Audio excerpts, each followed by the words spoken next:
Deep down in the ocean, a treasure is sleeping.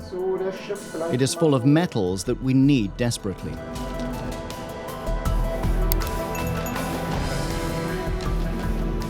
But to this day, this subterraneous world remains as foreign to us as the moon. A mysterious universe populated by unique creatures.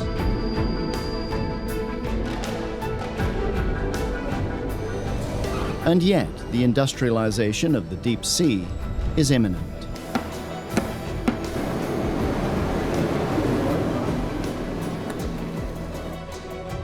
Can manganese nodules solve our raw material problems? Science ought to answer this question. It's the year 2077. What once seemed like a futuristic dream is now a reality. Flying cars, unlimited communication, and mobility.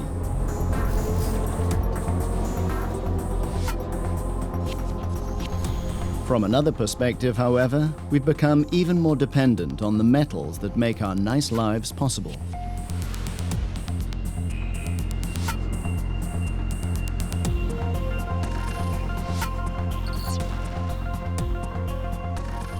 The middle of the Pacific.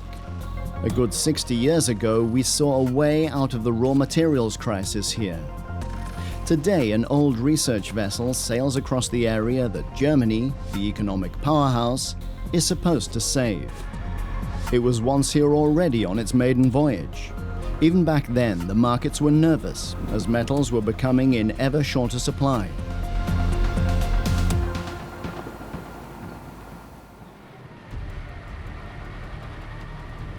"60 years prior, the MS Sonne was the pride of German ocean research.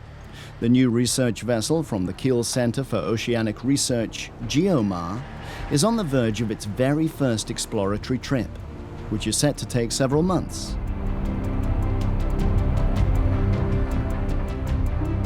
Scientists from all over the world want to explore the seabed of the Pacific. To do so, they will inevitably need to look to the future, a future in which raw materials will be mined from the seabed.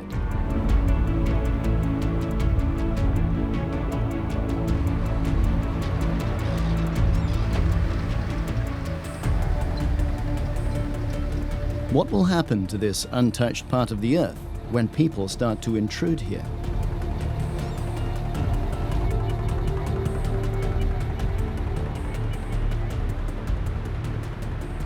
Researchers know that an industry utilizing deep-sea mining will advance well in an ecosystem that is important for the whole planet.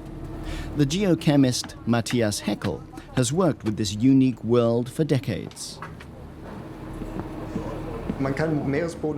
We can make a very good comparison between the seabed and the rainforest. Like all systems in which only few nutrients are available, we find a great deal of biodiversity.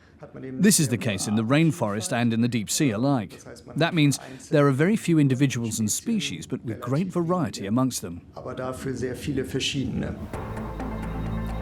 The researchers at least want to help to limit the damage that mining the metals from the seabed will cause. But to stop the mining altogether, the expedition leader Jens Greinert is a realist. We can't turn back the clock to a time when we didn't need oars. We also can't say to someone, don't use your iPhone or your computer anymore. Oh, and there's no TV either. So that means we'll always need oars, and we'll need more at that. We should make the effort to reduce our need for new oars as much as possible, but we'll always need more. We need to think, where are the oars supposed to come from? Sources on land are limited. We've been doing that for a fair while now, and major ore mines are slowly drying up. The wounds that we inflict on the Earth when we mine ore are immense. Chile has the largest copper deposits in the world. In fact, the whole country's economy is dependent upon it. That comes at a cost. It is not possible for life to exist in the areas surrounding the largest copper mines in the world. Open-cast mining has polluted the environment.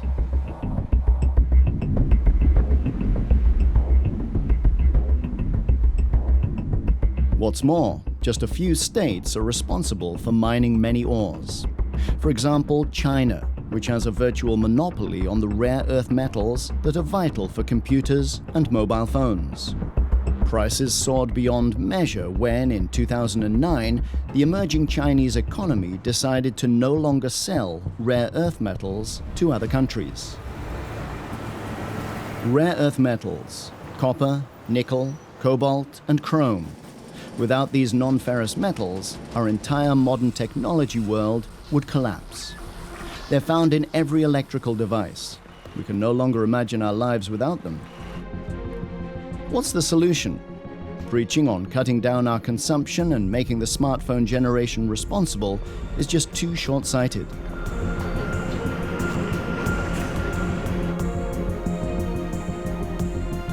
Even environmentally friendly technology such as wind power demands large amounts of copper.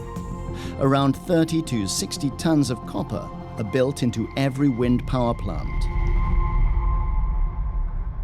Germany has a long tradition of ore mining. There were once ore mines all over the country. The Ore Mountains even owe their name to these rich resources.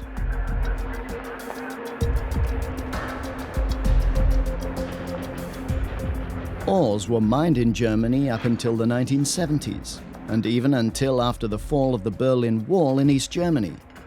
The country was, to a large extent, independent from foreign imports.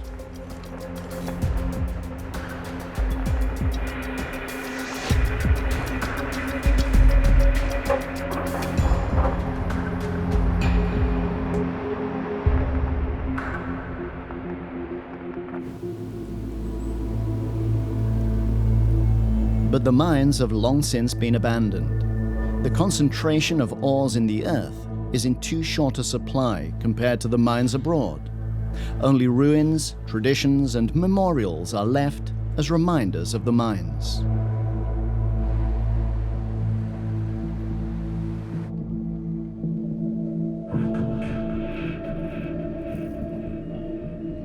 Meanwhile, Germany has made a name for herself in the world of metal recycling. The largest copper recycling plant in the world is in Hamburg.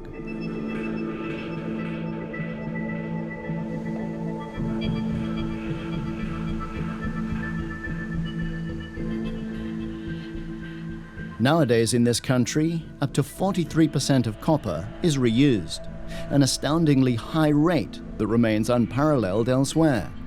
The metal can be recycled without its quality diminishing. The problem, however, is recycling alone is not enough, if the hum of the economy is to continue at least. Things can only be recycled that have already been used and have reached the end of their lifespan. Copper from mobile phones and electronic devices tends to land in the melting plant only after around 2 to 10 years. Larger amounts of copper, for example from house building, tend to only be recycled after over around 30 years of use. However, copper usage in the EU continues to increase each year. Economists see that as a good sign. They even speak about Dr. Copper, who is a sign of stable economic growth. On the other hand, it means, as long as production does not go down drastically, more and more copper will need to be mined. The ore from recycling can never be enough.